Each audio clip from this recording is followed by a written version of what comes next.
नमस्कार। आज हम कुछ अहम स्रोतों पर बात कर रहे हैं। ये दिखा रहे हैं कि इजराइल पर जो संघर्ष चल रहे हैं उनका आर्थिक बोझ कितना ज्यादा है। जरा सोचिए, रोजाना करीब 6,000 करोड़ रुपए खर्च हो रहे हैं। ये आंकड़ा सच में बहुत बड़ा है। बिल्कुल, 6,000 करोड़ रोज। हमारे पास कई रिपोर्ट्स हैं, जैसे कैलकुलेस्ट या net news, the Jerusalem post, Reuters भी है, ब्लूमबर्ग, द वॉशिंगटन पोस्ट। तो इजरायली और अंतर्राष्ट्रीय दोनों तरह के स्रोत हैं। आज कोशिश यही रहेगी कि इन सब से जो जरूरी जानकारी है वो निकालें और समझें कि इजरायली अर्थव्यवस्था पर इसका असर कितना गहरा पड़ रहा है, कैसे पड़ रहा है। तो चलिए इसकी तह तक चलते हैं थोड़ा। हाँ जरूर। तो सबसे पहले जो सीधी लागत है इन लड़ाइयों की, वो ही चौंकाने वाली है। अकेले गाजा युद्ध को ही लें तो 2024 के अंत तक अनुमान था कि करीब 67 अरब डॉलर खर्च हो जाएंगे। और अभी जो ईरान के साथ तनाव बढ़ा, उसके तो पहले 48 घंटों में करीब 1.5 अरब डॉलर लग गए। हाँ, और दिलचस्प बात यह है, जैसा आप कह रहे हैं, ये आंकड़े पूरी कहानी नहीं है।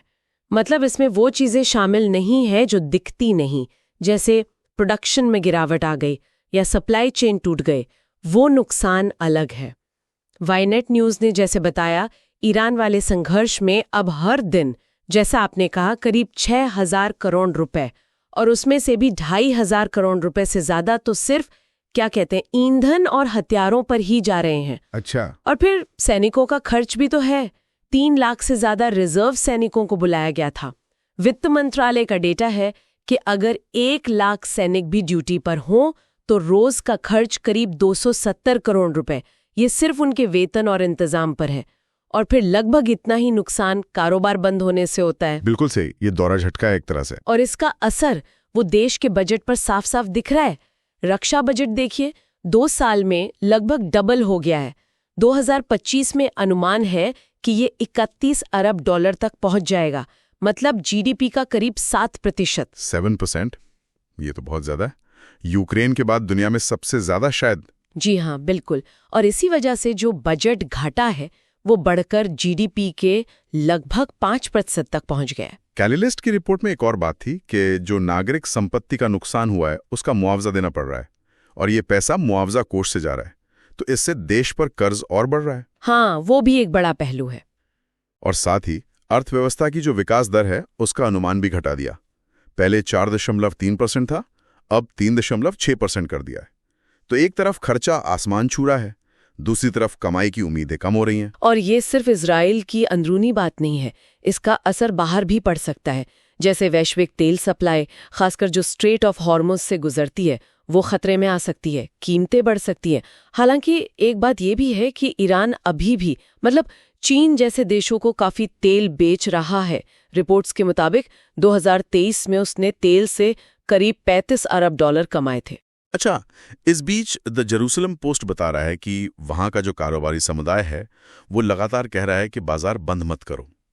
उनका कहना है कि इससे उन्हें बहुत भारी नुकसान हो रहा है। जाहिर सी बात है, कारोबार बंद होंगे तो नुकसान तो होगा ही। लेकिन एक और चिंता की बात वो द वॉशिंगटन पोस्ट की रिपोर्ट से सामने आ रही है।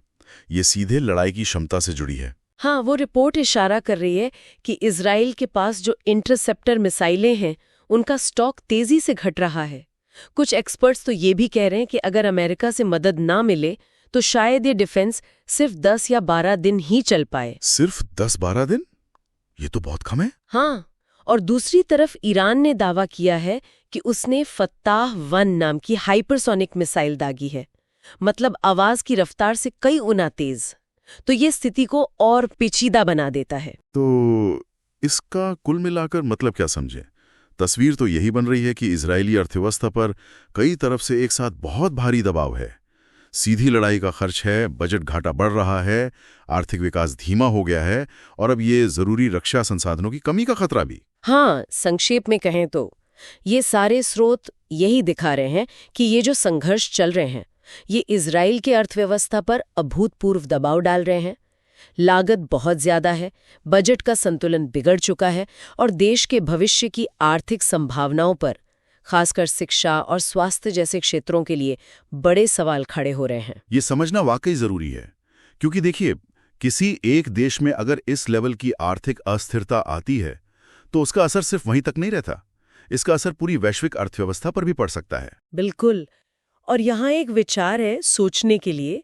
नागिल कमेटी ने एक सुझाव दिया है कि अगले 10 साल में रक्षा पर अतिरिक्त $74 अरब खर्च किए जाएं।